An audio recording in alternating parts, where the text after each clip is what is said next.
अस्सलाम वालेकुम स्टूडेंट्स। उम्मीद है सब लोग खैरियत से होंगे। Welcome to my YouTube channel. सबसे पहले तो आपसे रिक्वेस्ट है, अगर आप मेरे यूट्यूब चैनल पर न्यू हैं, अभी तक चैनल को सब्सक्राइब नहीं किया तो काइंडली चैनल को सब्सक्राइब कर लें ताकि आने वाली हर न्यू स्कॉलरशिप की अपडेट जो है वो आपको मिलती रहे। तो आज की जो हमारी स्कॉलरशिप है वो भी इटली की एक अदर स्कॉलरशिप है, जिसमें जो है वो हम कंप्लीट ए टू जी जो है वो सब कुछ डिस्कस करेंगे और उसमें जो है मैं आपको अप्लाई करके भी दिखाऊंगा।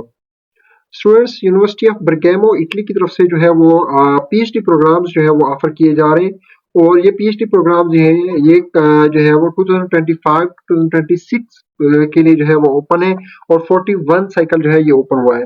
ठीक है, और इसमें जो है ये फुली फंडेड पीएचडी प्रोग्राम्स हैं और अवेलेबल जो प्रोग्राम्स हैं वो भी आज जो है मैं आप लोगों को यहाँ पर दिखाता हूँ अवेलेबल है। ठीक है, उनके बाद जो है मैं आप लोगों को इसकी डेडलाइन बता दूं। तो डेडलाइन सबसे पहले जो है इसकी जो है वो मई 16 से इसकी एप्लीकेशन स्टार्ट हुई है और इसकी जो डेडलाइन है वो जून 16 2025 है। एक मंथ है अप्लाई करने का, तो आप लोग एक मंथ में जो है वो अप्लाई कर सकते हैं। उसके बाद ये कौन कौन से प्रोग्राम्स हैं वो देख लेते हैं। तो सबसे पहले जो है वो स्टूडेंट्स इकोनॉमिक्स है, आर्टिफिशियल इंटेलिजेंस है, ठीक है, उसके बाद हेल्थ एंड लॉग्निटिव है, उसके बाद लैंडस्केप स्टडीज है, और उसके बाद मैनेजमेंट अकाउंटिंग एंड फाइनेंस है, लीगल साइंसेज है, ह्यूमन एंड सोशल साइंसेज है, फिलोसफी है, फिर फिलोलॉजिकल एंड लिंग्विस्टिक है, ठीक है, ट्रांस जो है ह्यूमनिटीज है, सस्टेनेबल टेक्नोलॉजीज है, टेक्नोलॉजी इनोवेशन है, ठीक है। उसके बाद जो है announcement of public selection for admission PhD round 41 cycle जो है ये ओपन हो चुका है, उसमें जो है ये प्रोग्राम ऑफर किए जा रहे हैं।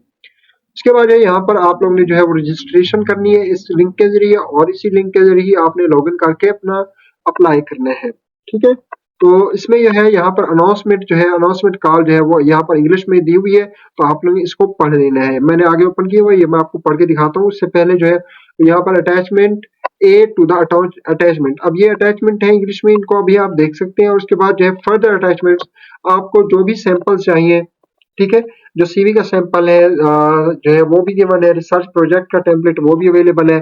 ठीक है, रिसर्च प्रोजेक्ट का दो टेम्पल, एक टेम्पलेट, एक इंग्लिश में एक इटालियन में है। ठीक है, उसके बाद जो है जो भी आपको टेम्पलेट यहाँ पर ऑनलाइन रजिस्ट्रेशन इंस्ट्रक्शंस चाहिए तो भी वो यहाँ पर आप लोग इंग्लिश में देख सकते हैं।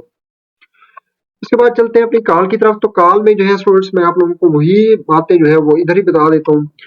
तो यहाँ पर स्टूडेंट्स देख लें, इस कॉल को आपने खुद पढ़ना है, ईच एंड एवरीथिंग जो मेन चीज है वो मैं बता देता हूँ। अब स्टूडेंट्स यहाँ पर जो है मुख्तलिफ जो प्रोग्राम्स ऑफर किए जा रहे थे उनमें जो है ये प्रोग्राम्स यहाँ पर बता दिए और उनमें ये भी बता दिया है कि इनमें इंस्टीट्यूशनल स्कॉलरशिप्स कितनी दी जाएगी, उसके बाद अदर स्कॉलरशिप्स इसमें कितनी है, और उसके बाद पोजीशन विद नो स्कॉलरशिप्स मतलब सेल्फ फाइनेंस के ऊपर स्कॉलरशिप कितनी है। देखें, अब इंस्टीट्यूशनल स्कॉलरशिप जो है वो 45 है, अदर स्कॉलरशिप 11 है, और उसके बाद जो है सेल्फ फाइनेंस की पोजीशन जो है वो 13 है। ठीक, तो काफी सारी अच्छी अपॉर्चुनिटीज है यहाँ पर। उसके बाद जो है वो देखते हैं कि क्या क्या चीज आपको कितना अमाउंट मिलेगी, बेनिफिट क्या मिलेगा वो भी देख लेते हैं। ठीक है, कौन से जो है वो डॉक्यूमेंट्स चाहिए वो भी मैं आपको बता देता हूँ। ठीक है, तो चलें स्टार्ट करते हैं इसको। ये स्टूडेंट्स आपने इनको पढ़ना खुद है। ठीक है, requirements for the admission to selection, अब जिस सिलेक्शन के लिए कौन कौन सी रिक्वायरमेंट्स है वो यहाँ पर इन्होंने बताई हुई है, इनको आपने खुद पढ़ लेना है। मैं वैसे भी आपको जो है वो समरी ऐसे बता देता हूँ। उसके बाद ये यूनिवर्सिटी स्कॉलरशिप्स है, तो उसका भी बताया हुआ है, अदर स्कॉलरशिप का भी बताया हुआ है, पोजीशन विद नो स्कॉलरशिप का भी बताया हुआ है।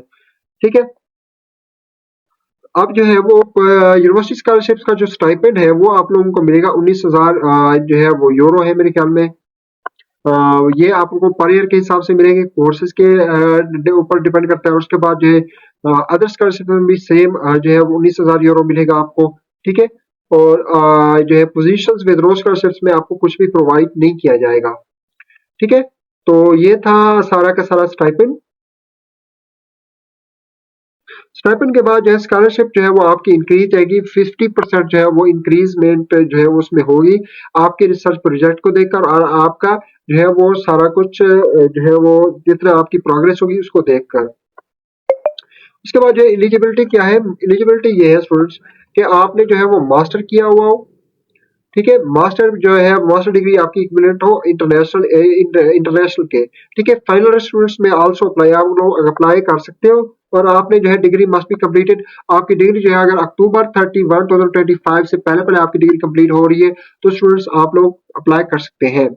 उसके बाद डॉक्यूमेंट्स जो रिक्वायर्ड है उनमें मैं आप लोगों को बता देता हूँ कि कौन कौन से डॉक्यूमेंट्स हैं।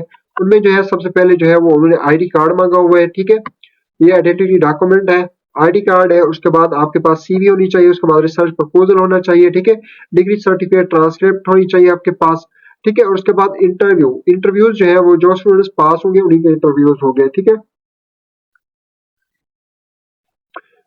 उसके बाद जो है स्टूडेंट्स 3 प्रोग्राम जो है वो आप लोग प्रेफरेंस दे सकते हैं इसमें, ठीक है। एडिशनल स्कॉलरशिप जो है उसको में भी आप लोग बाद में हिस्सा ले सकते हैं, और जो है नॉन स्कॉलरशिप पोजीशन है वो उसमें भी आप लोग अवेलेबल है, ठीक है। जो भी आप लोग जिसमें करना चाहते हैं, नॉन पोजीशन वाली में करेंगे तो वहां पर सबको स्टाइपेंड नहीं मिलेगा, ठीक है। Accommodation and canteen services also जो है वो भी इसमें इंक्लूड है। उसके बाद जो है स्टूडेंट्स ये सारा का सारा इसमें जो है अप्लाई करने का, और यहाँ पर एप्लीकेशन फी भी है स्टूडेंट्स। तो एप्लीकेशन फी जो है वो नॉन रिफंडेबल एप्लीकेशन फी है, जिसमें जो कि 20 यूरो है, ठीक है। ये आप लोग जो है वो पे करेंगे 20 यूरो एप्लीकेशन के बाद। जैसे आप अप्लाई करेंगे तो एप्लीकेशन फी जो है वो लाजमी पे करनी है। तो बाकी इसमें जो है वो स्टूडेंट्स आपने चीजें को पढ़ लेना है।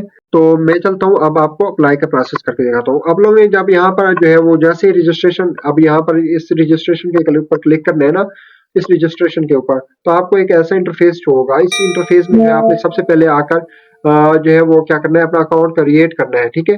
अकाउंट क्रिएट करके आप लोग ने जो है वो आपने दूसरा ऑप्शन चूज करना है। दूसरे ऑप्शन में आपने देखना है कि 16 और 16/8 जो है डेट ये दोनों सेम होनी चाहिए, और यहाँ पर लिखा हुआ हो application for admission to PhD course 41 series, ठीक है। तो इसमें आपने इसको सिलेक्ट कर लेना है। सिलेक्ट करने के बाद आपने अपना अकाउंट जो है वो लॉगिन कर लेना है। लॉगिन करने के बाद जो है वो एक ऐसा इंटरफेस आपको सामने शो होगा। तो इस इंटरफेस में आपने सबसे पहले पर्सनल डाटा और जो है वो अपनी चीजें जो है वो सारी पुट करनी है। उसके बाद पर्सनल डाटा प्रोसेसिंग होगी। उसके बाद डॉक्टर कोर्स जो है वो चूज करने हैं। तो डॉक्टर कोर्स में वो आपको दिखा देता हूँ कि वही कोर्स है, सेम पर्सनल डाटा ये है। इसमें पर्सनल डाटा को आप देख लेंगे क्या क्या चीजें यहाँ पर रिक्वायर्ड है। तो ये पर्सनल डाटा आपने खुद फिल कर लेना है, ठीक है। तो आपको पीएचडी कोर्सेज बता देता हूँ, जो हुई वही कोर्सेज जो मैंने आपको दिखाए हैं। तो यहाँ पर वही कोर्सेज जो है वो आपको शो होंगे, ठीक है। तो आपने जो है वो उन कोर्सेज को ही सिलेक्ट करना है, ठीक है। और यहाँ पर जब जैसे ही कोर्स को आप सिलेक्ट करेंगे ना, तो जो जिस प्रोग्राम में आप अप्लाई करना चाहते हैं वो सारे प्रोग्राम शो होंगे। जो जिसमें प्रोग्राम में अप्लाई करना है उसी को सिलेक्ट कर लेंगे, ठीक है। तो उसके बाद जो है आपने कंपटीशन पोजीशन रिसर्च अपना रिसर्च प्रपोजल देना है। उसके बाद qualification need for this scholarship, अपनी क्वालिफिकेशन के बारे में सारी डिटेल देनी है। उसके बाद अटैचमेंट, जो डॉक्यूमेंट्स रिक्वायर्ड है वो डॉक्यूमेंट्स आपने अटैच करने। डॉक्यूमेंट्स मैंने आपको बता दिए थे, सीवी चाहिए, ठीक है। सीवी के बाद जो है वो रिसर्च प्रपोजल चाहिए, और आपका पासपोर्ट या आईडी कार्ड चाहिए, ठीक है। तो ये था सारा का सारा अप्लाई का प्रोसेस। सिंपली जो है वो अब आप लोग अप्लाई कर सकते हैं, इसमें कोई मुश्किल प्रोसेस नहीं है। तो मिलते हैं नेक्स्ट वीडियो में इंशाल्लाह। अल्लाह हाफिज।